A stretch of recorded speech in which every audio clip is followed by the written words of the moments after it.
দিনে কতক্ষণ ফোন ব্যবহার করো তুমি?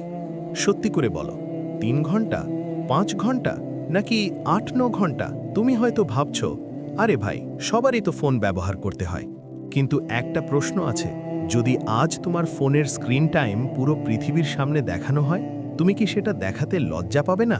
কারণ তুমি জানো, এই ফোনটা শুধু একটা ডিভাইস না, এই ফোনটা ধীরে ধীরে তোমার সময় খাচ্ছে, তোমার ফোকাস খাচ্ছে, আর সবচেয়ে ভয়ঙ্কর, তোমার ভবিষ্যৎ খাচ্ছে। আজকের পৃথিবীতে একজন পুরুষের সবচেয়ে বড় শত্রু অনেক সময় কোনো মানুষ না, তার নিজের পকেটের ভেতরে থাকা এই ফোনটা। তুমি হয়তো এখনো বুঝতে পারছো না, কিন্তু তুমি যদি প্রতিদিন ৫-৬ ঘন্টা ফোনে নষ্ট করো, তাহলে তুমি আসলে নিজের জীবনটাই ধীরে ধীরে নষ্ট করছো। আর এই কথাটা শুনতে যতটা খারাপ লাগে, বাস্তবে তার চেয়েও ভয়ঙ্কর। একটা সাধারণ বাংলাদেশি ছেলের দিনটা কেমন হয় জানো? সকালে ঘুম থেকে ওঠার আগে ফোন হাতে নেয়, ঘুম থেকে ওঠার পরেও phone, Facebook scroll, reels, YouTube shorts, TikTok দেখতে দেখতে ৩০ মিনিট চলে যায়। তারপর আবার দুপুরে ফোন, বিকেলে ফোন, রাতে ফোন। দিন শেষে তুমি বলো, আজকে খুব ব্যস্ত ছিলাম। কিন্তু সত্যিটা হলো, তুমি ব্যস্ত না, তুমি বিভ্রান্ত। তোমার সময় কেউ চুরি করছে না, তুমি নিজেই দিয়ে দিচ্ছ। একটা হিসাব করি, ধরো তুমি দিনে ৫ ঘন্টা ফোন ব্যবহার করো, মাসে হয় ১৫০ ঘন্টা, বছরে প্রায় ১৮০০ ঘন্টা। ১৮০০ ঘন্টা মানে কি জানো? এই সময় দিয়ে একজন মানুষ নতুন একটা স্কিল শিখতে পারে, একটা ছোট ব্যবসা শুরু করতে পারে, একটা নতুন ক্যারিয়ার বানাতে পারে। কিন্তু তুমি সেই সময়টা দিচ্ছ অন্য মানুষের ভিডিও দেখতে, অন্য মানুষের জীবন দেখতে, অন্য মানুষের সাফল্য দেখতে, আর নিজের জীবনটা দাঁড়িয়ে আছে একই জায়গায়।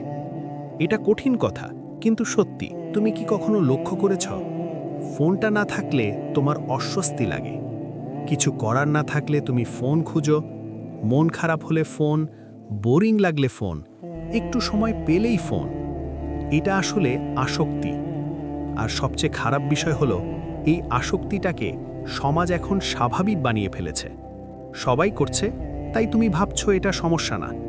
কিন্তু বাস্তবতা হলো, যখন তুমি ফোনে সময় নষ্ট করছো, তখন পৃথিবীর অন্য কেউ কাজ করছে, কেউ স্কিল শিখছে, কেউ টাকা বানাচ্ছে, কেউ নিজের অবস্থান বদলাচ্ছে।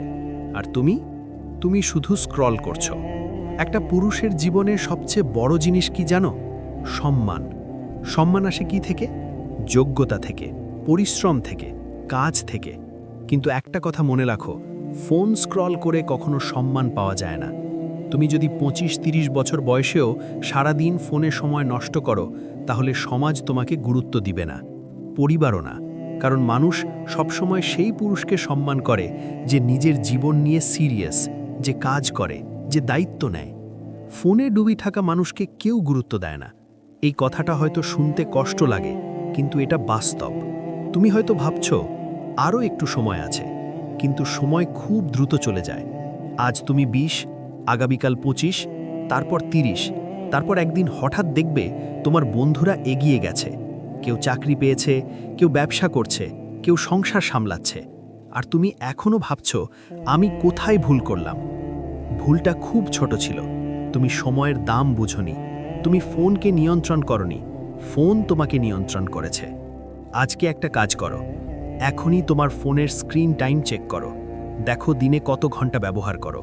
তারপর নিজেকে একটা প্রশ্ন করো, এই সময়টা কি সত্যিই আমার ভবিষ্যতের জন্য কাজে লাগছে, নাকি শুধু নষ্ট হচ্ছে? যদি সত্যি মনে হয় সময় নষ্ট হচ্ছে, তাহলে আজ থেকে একটা সিদ্ধান্ত নাও। ফোন থাকবে, কিন্তু ফোন তোমার জীবন চালাবে না, তুমি তোমার জীবন চালাবে। এখন কমেন্টে একটা কথা লিখে যাও, আজ থেকে আমি আমার সময়ের হিসাব রাখব। আমি দেখতে চাই এই ভিডিও দেখার পর কতজন সত্যি নিজের সময়ের দায়িত্ব নিতে চায়।